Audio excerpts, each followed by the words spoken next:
Ryan crept through the shattered street, his boots crunching on broken glass. The sun had not yet risen, but the orange glow of distant fires painted the sky. He kept low, his heart pounding as he passed abandoned cars and toppled street signs. Each step held risk, but he moved forward with care. Somewhere beyond the ruined buildings, Zoe waited. He spotted her in the twilight. She crouched behind a collapsed wall, her skin pale but streaked with soot. Her eyes reflected fear and hope, in equal measure. Ryan's breath caught. She looked so small and fragile amid the ruins. He approached slowly and held out a small canteen of water. Zoe hesitated before taking it. Her slender hand wrapped around the metal surface as she lifted it to her lips. Ryan watched the way her throat moved, how carefully she drank. When she finished, she handed the canteen back and pressed her fingers to his. A silent thank you. She had told him so little. Her voice was soft and unsure. She had said she came from far away, a planet he could not begin to imagine. Invaders had hunted her people, pushed them from their homes. Zoe had run until she could run no more. When Ryan found her, she lay by the side of the road, bleeding and alone. He drew a folded cloth from his pack and knelt beside her. He pressed it gently to the cut on her arm. It was not deep, but it bled enough to stain her pale skin. Zoe closed her eyes and let out a soft moan. Ryan whispered words of comfort, though he was not sure she understood. Still, he spoke, his voice quiet and steady. The world around them seemed to hold its breath. The distant booms of artillery and the crackle of gunfire faded for a moment. All that mattered was Zoe's shallow breathing and the rise and fall of her chest. Ryan wrapped the cloth in place and tied it with thin strips of fabric torn from his shirt. Zoe opened her eyes and looked at him. They were a soft green color, flecked with gold. They shone with tears he dared not wipe away. She gave him a small, broken smile. Ryan felt a lump in his throat. He hated to see her in pain. He wanted to promise her safety, but he knew he could not. Behind them, the city lay in ruin. Buildings that once stood tall were now cracked or collapsed. Smoke rose in. Thick pillars from scattered fires. The sound of distant engines rolled like thunder. Ryan glanced toward the north. That was where the invaders came from, where their armored vehicles and flying drones spread fear and destruction. He helped Zoe to her feet. She was unsteady, but she trusted him enough to lean on his shoulder. Together they moved away from the street. Ryan led her through a side alley, its walls scorched and crumbling. Small plants pushed through cracks in the pavement, green and stubborn. He paused at a heavy metal door set into the side of an old warehouse. He pulled a rusted latch and pushed it open. Inside, the air was cool and smelled of dust. Sunlight filtered through a high window, dust motes dancing in the beam, rubble littered the floor, and shelves once filled with supplies stood empty. Ryan scrambled up a fallen shelf and reached into a broken cabinet. He found a small lantern and flicked it on. Its dim light cast shadows that moved like ghosts. He guided Zoe deeper into the dark space. She touched the walls, tracing cracks and broken tiles. Ryan set his bag on the ground and knelt beside it. He drew out a small first aid kit. He cleaned Zoe's wound with antiseptic wipes, working gently. Zoe watched him, breathing slowly now. She did not speak. Ryan wondered what she thought about him. Did she see him as a friend or just another stranger? He wished he knew what she needed to feel safe. He wrapped the wound with clean gauze and secured it. Then he closed the first aid kit and put it away. He stood and offered her another water canteen and a small rucksack containing a few sandwiches and energy bars. Zoe accepted the food and water. She sat on a low crate and began to eat. Ryan watched her, his own hunger forgotten. He leaned against a steel beam and studied her profile. Her ears were slightly pointed, and a fine pattern of markings ran along her neck. He resisted the urge to reach out and touch them. Her mouth moved as she chewed, and her eyes closed briefly. When she opened them, they shone with gratitude. She set aside the empty wrappers and stood. Ryan fell into step beside her. They explored the warehouse together. Ryan found a stack of wooden pallets and propped them against the wall.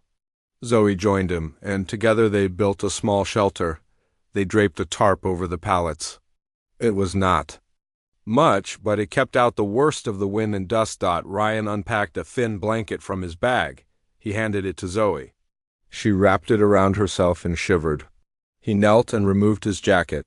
He draped it over her shoulders, tucking the sleeves around her arms. She nodded, her eyes bright. The sun rose higher and the world brightened. Ryan peeked out through a crack in the wall. The street outside was quiet. There were no patrols in sight. Ryan did not trust the silence.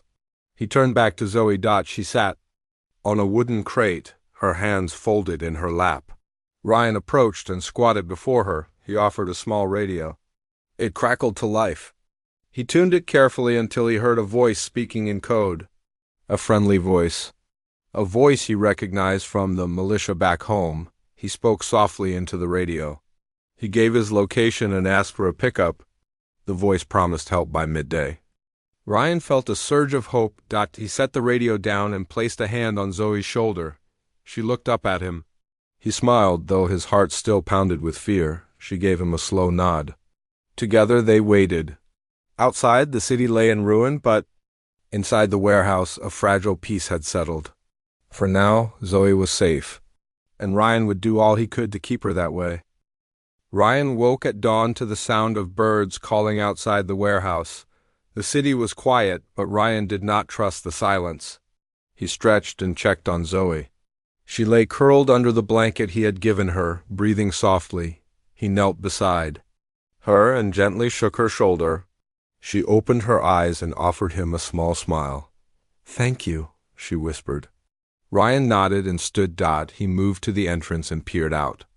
The street beyond was empty. He stepped outside and took a deep breath of cool morning air. The fires had died down overnight, but the smell of smoke lingered. Ryan returned inside and found Zoe gathering her strength. He handed her a small bundle of food. She ate slowly, her eyes on him. Ryan wished he could speak her language better. Words were heavy between them, but their bond grew stronger in silence. When she finished eating, Zoe stood and looked around. The warehouse. Ryan watched her explore the space. She lifted a broken pipe and tested its weight. She tapped the walls with her fingers, listening to the echoes. He realized Zoe was learning about this place as he had. He decided to show her a way to feel safe here. He led her to the small shelter they had built. He pointed to the tarp and the pallets. Then he cleared a space on the floor. Zoe knelt and placed her hands on the ground. She closed her eyes and breathed deeply. Ryan watched as she drew a small circle in the dust with her finger.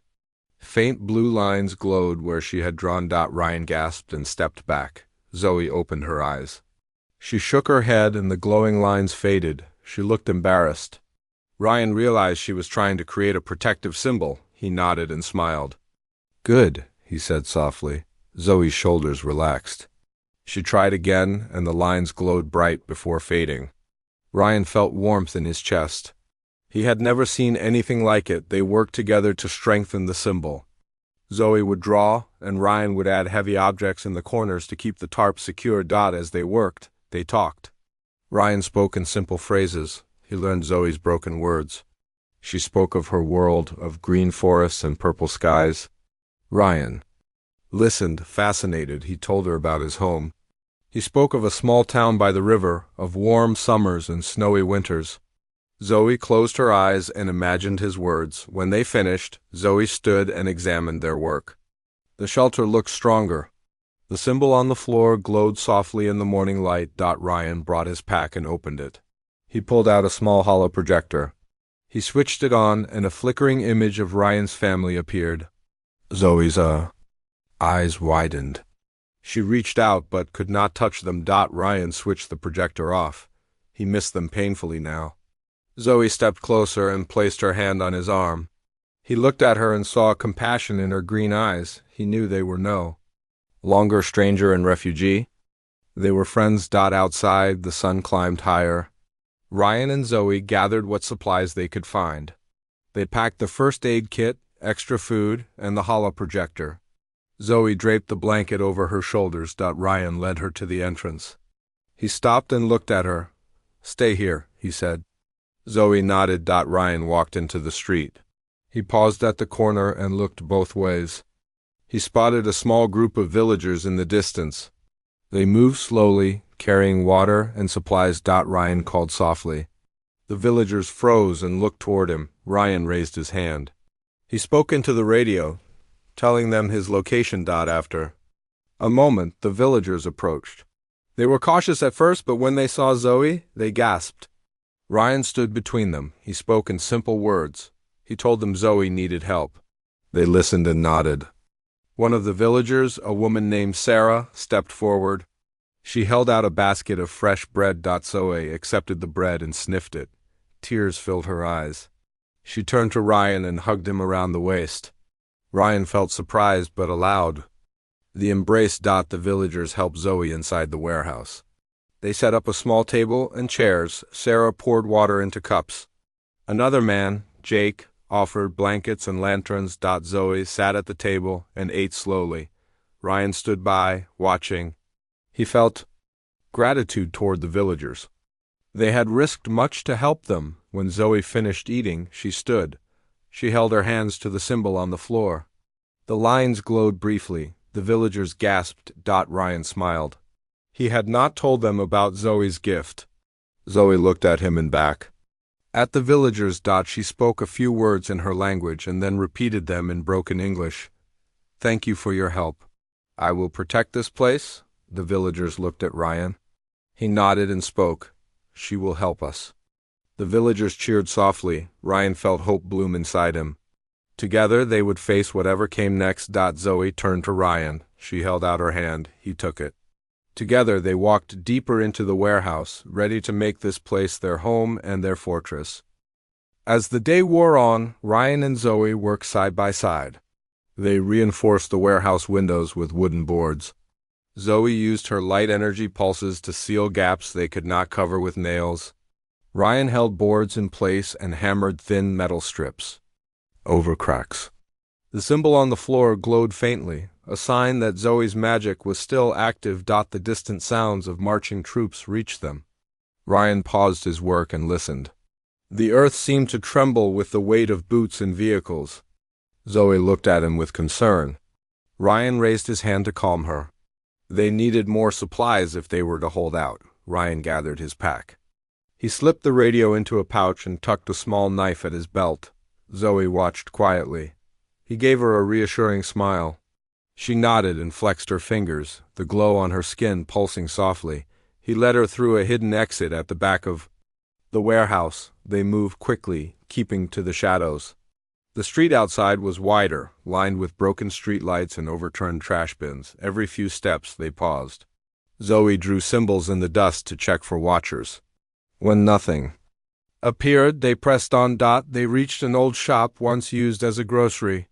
The windows were shattered and the door barely hung on its hinges. Ryan tested the latch. It gave with a creak. They slipped inside. Inside, the air was stale. Shelves stood empty, but the back room looked promising. Ryan led Zoe there. The door was blocked by debris. He lifted pieces of wood and brick. Zoe joined him, using her slim strength to push aside a heavy beam. A narrow passage opened. They followed it to a storeroom. Broken crates lay on the floor. Some still held canned food and medical supplies. Ryan's face lit up. Zoe reached out and picked up a can, turning it in her hand. Ryan spotted a first aid pack. He knelt and opened it. Inside were bandages, antiseptic, and painkillers. He slipped it into his bag. Zoe found a flashlight and tested the batteries. Good. Suddenly the building shook. A tremor rolled through the walls. Ryan braced himself. Zoe pressed her hand against the wall. The symbol on the floor of the warehouse had glowed stronger. Ryan knew the invaders were close. He motioned to Zoe and they moved toward the front door. Outside, they saw a column of enemy soldiers marching past. They held rifles and wore dark armor. Behind them rolled a heavy transport vehicle. Ryan held his breath. Zoe's hand gripped his arm. He pressed his finger to his lips and pointed to a side window. They climbed through. The alley beyond was narrow, littered with broken glass and rusted metal. Zoe's glowing markings lit their path. Ryan led the way, keeping low. They moved several blocks, heading toward a small group of homes where survivors had gathered. Ryan hoped to warn them. Zoe followed closely, watching the streets dot. When they reached the homes, Ryan knocked on a battered door. A woman with a worried face answered. Behind her stood two children, their eyes wide. Ryan spoke quickly into the radio. He told his friend in the militia that he had supplies and a warning. The main enemy force was moving this way.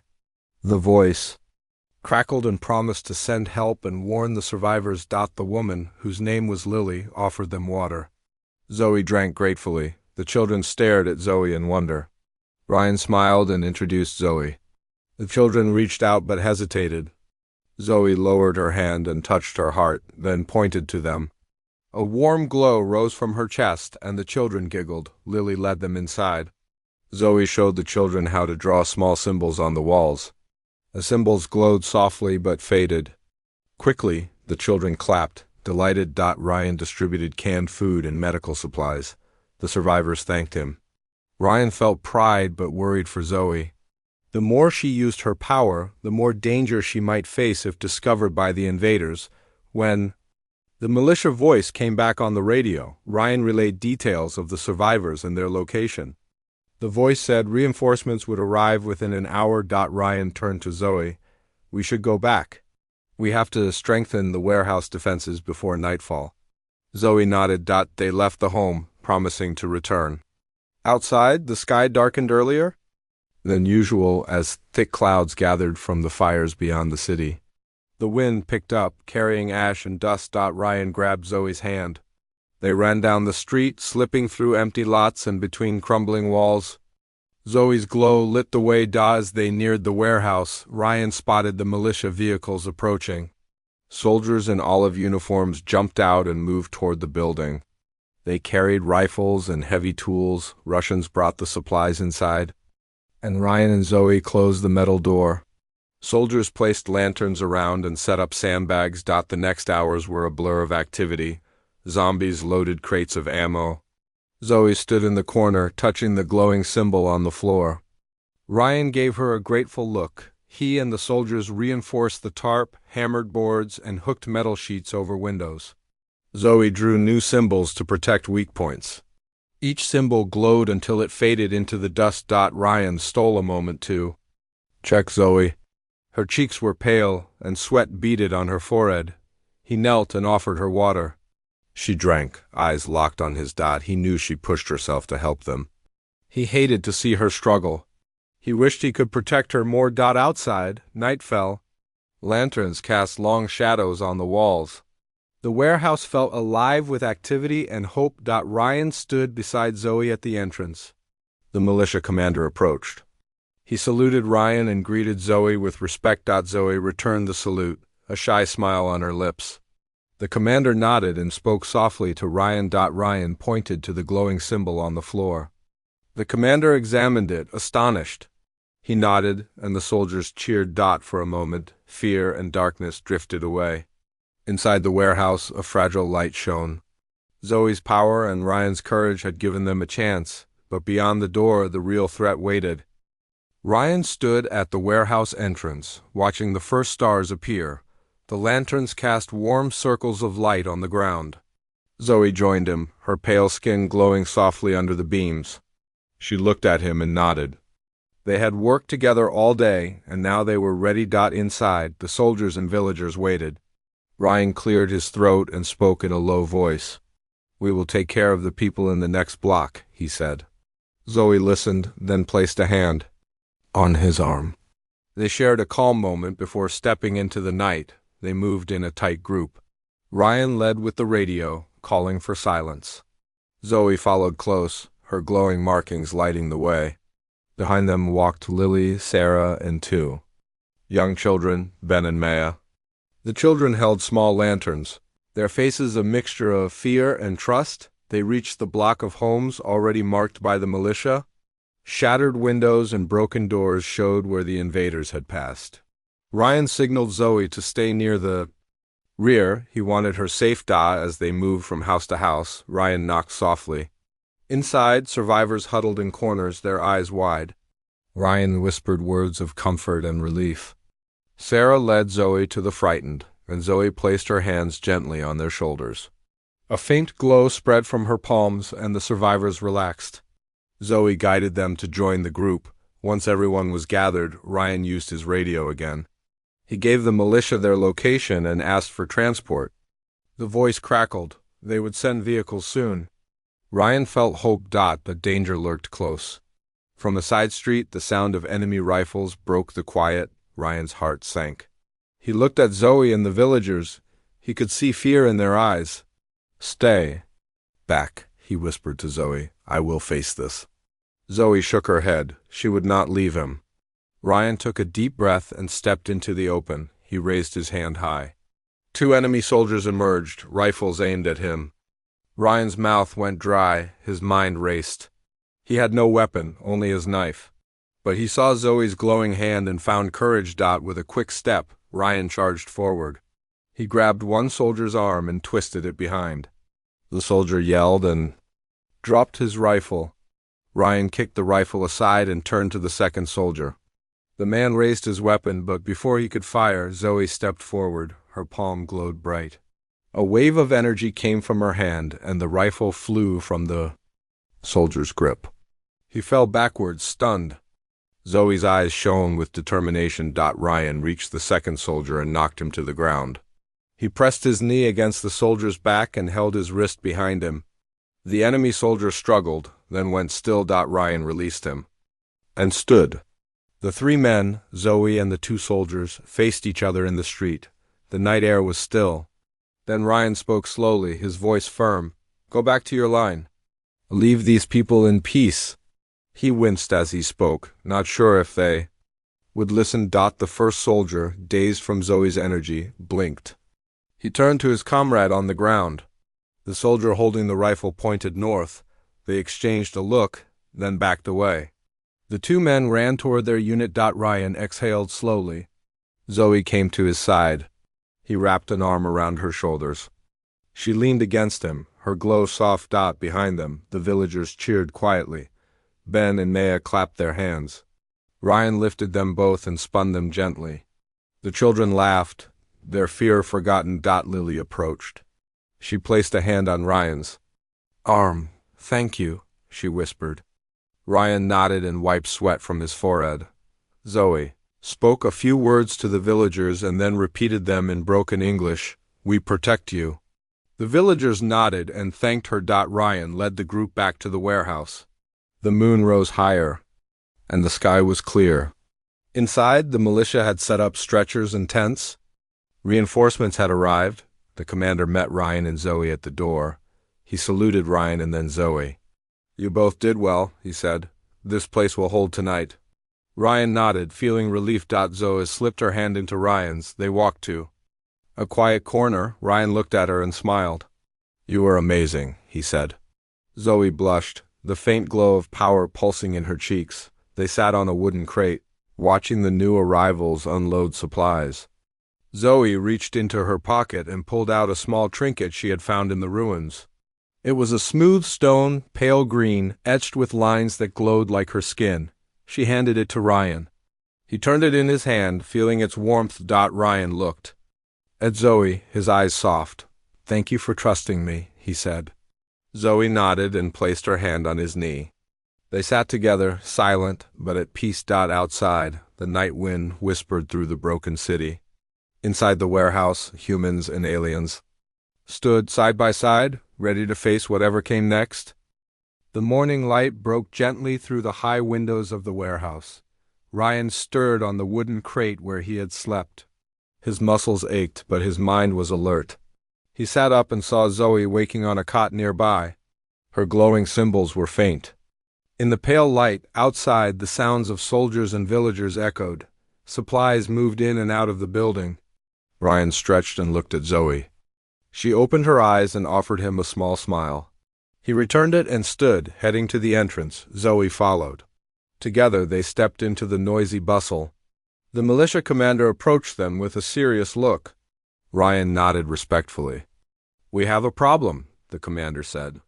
"Survivor scouts report the main invasion force will launch an attack today." Ryan's chest tightened. Zoe placed a hand on his arm. He drew strength from her touch. He turned to the commander. What can we do? We will fight here. This warehouse offers a strong defense, but we need every hand. The commander led them inside and showed a large table with maps and notes. Villagers and soldiers gathered around. The commander pointed to the map. The enemy will attack from the north at midday. They will use drones and armored vehicles. He looked at Ryan. You and Zoe will lead a team to hold the eastern flank, Ryan swallowed. Eastern flank meant open ground beyond the broken fence. The wind carried ash and dust. He clenched his jaw. Zoe squeezed his hand. We will do our best, Ryan said. He and Zoe moved to gather their team. Lily and Sarah stood ready. Ben and Maya watched with wide eyes. Ryan knelt to their level. Stay here, he said. They nodded and held each other's hands. Zoe knelt beside them and placed her hands gently on their shoulders. A soft glow spread and the children felt comforted. They smiled. Ryan led Lily and Sarah to a side door. He handed Sarah a rifle and Lily a shield made from scrap metal. Zoe carried a small pouch of glowing crystals. These crystals amplified her energy pulses. They stepped outside. The eastern side of the warehouse opened to a field of debris. Broken vehicles and rubble created a jagged barrier. Soldiers and villagers held positions behind the rubble. Ryan raised his radio. Eastern team in position, ready to defend. The militia command crackled back. From the north, a low hum grew as enemy drones approached. They hovered above the field. Ryan held his breath. Zoe raised her hand. She uncorked a crystal and placed it in her palm. It glowed bright. With a quiet word, Zoe released a pulse. A wave of blue light swept across the field. The drones shuddered and fell from the sky. Cheers rose from their side. Ryan smiled at Zoe, pride shining in his eyes. But the moment passed. Heavy rumbling came next. Armored vehicles rolled forward, their metal tracks crushing debris. Ryan steadied himself behind the rubble. He watched as the first vehicle reached their line. He raised his rifle. The vehicle's hatch opened and a soldier jumped out. Ryan fired. The bullet struck the hatch and ricocheted. The soldier ducked back into the vehicle. Ryan turned his aim to the tracks. Scarlet sparks flew as he shot the left track. The vehicle lurched. Zoe drew more crystals. She looked at the armored vehicle. Her face was calm. She pressed her hand against a cracked piece of concrete. Light flowed from her palm and traced the outline of the vehicle. Metal groaned and bent as if alive. The vehicle's door buckled and fell. The invader soldier stumbled out. Zoe's energy pulse stunned him. Ryan and the soldiers pounced. They disarmed him and held him prisoner, but more vehicles closed in. The field was alive with enemy forces. Tanks followed the damaged vehicle. Drones hovered above. Ryan called back, his voice urgent. We need more help. We can't hold them all here. The commander's voice crackled. Hold on. Reinforcements are coming. Ryan's jaw tightened. Reinforcements could be minutes away. Zoe pulled Ryan aside. We can slow them, she said. Give me crystals. Ryan handed her the pouch. Zoe placed the crystals on the ground in a circle. The glow expanded. She stepped into the circle and raised both hands. A dome of pale blue energy rose, covering the field like a bubble. The armored vehicles hit the dome and bounced back. Ryan heard the engine stall. Soldiers behind him cheered, but the enemy was determined. They fired rockets at the dome. The energy shimmered but held. Zoe gasped, sweat on her forehead. Russians' tanks rolled close. The drivers leaped out and fired rifles at the hive of crystals. Explosions rocked the ground. Ryan ran along the edge of the dome, shooting where he could. Lily and Sarah protected Zoe from stray bullets. Zoe's dome flickered but stayed. Inside the warehouse, villagers and soldiers watched anxiously. The commander spoke to another group over the radio. Ryan watched the sky for reinforcements. Then he saw them, 2 armored trucks cresting a hill. They carried militia soldiers, fresh and ready. Ryan's heart leapt. The trucks thundered down the road. Soldiers jumped out with rifles and machine guns. They took positions behind Ryan's team. With renewed strength, Ryan and the militia pushed forward. Zoe held the crystals high. Her dome expanded and cracked the ground under the enemy. The field shook. Armored vehicles toppled over as metal bent beneath the energy. Enemy soldiers fled toward the north. Ryan chased one down. He confronted him and spoke calmly, "Tell them to retreat, or you will face more than me." The soldier dropped his rifle. Ryan nodded and let him go. The enemy soldiers scattered, running toward their base. Drones retreated and vehicles limped back. Zoe's dome shattered with a bright flash. The crystals lay dull on the ground. Ryan hurried to Zoe. She looked tired but triumphant. He wrapped his arms around her. She sighed and leaned into him. Behind them, the militia cheered. The commander approached and saluted. Ryan and Zoe stood side by side as heroes. As the sun set, painting the sky orange, they led the prisoners to the warehouse. Survivors and soldiers joined them, chanting their names. Ryan looked at Zoe, his eyes shining. Zoe held his hand and whispered, "We did it." Ryan nodded. "Together, always together." Inside, they tended wounds and shared food. The night was calm. Now, outside, the world was broken, but inside the warehouse, hope lived on. The next morning, Ryan woke to birds singing outside. The warehouse was calm. Sunlight filtered through the windows, lighting the dust in the air. Zoe lay on a cot beside him. She stirred and opened her eyes. Ryan smiled and offered her a cup of tea. She accepted and sipped slowly. The warmth made her cheeks glow softly. Ryan watched her, his heart filled with relief. The battle was over, but the world remained broken. They stepped outside together. The courtyard was busy with villagers and soldiers working side by side. They repaired the broken fence and cleared debris. Zoe moved among them, her glow faint but steady as she healed small wounds and encouraged tired hands. Ryan joined the repairs.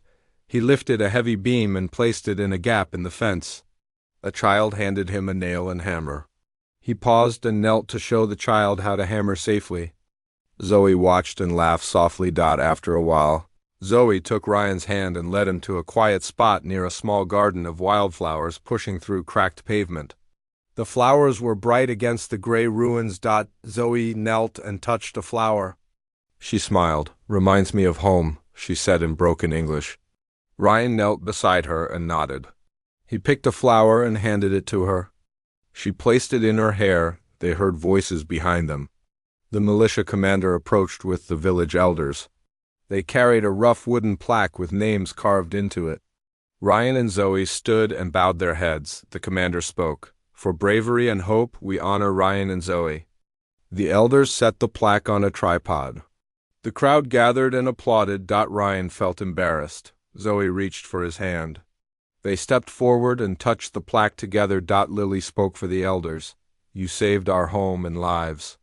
You are part of our family." Tears shone in her eyes.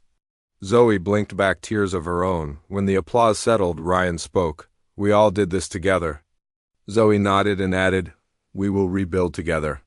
The villagers cheered again. They brought food and drink. Ryan and Zoe sat at a simple table and shared bread and fruit.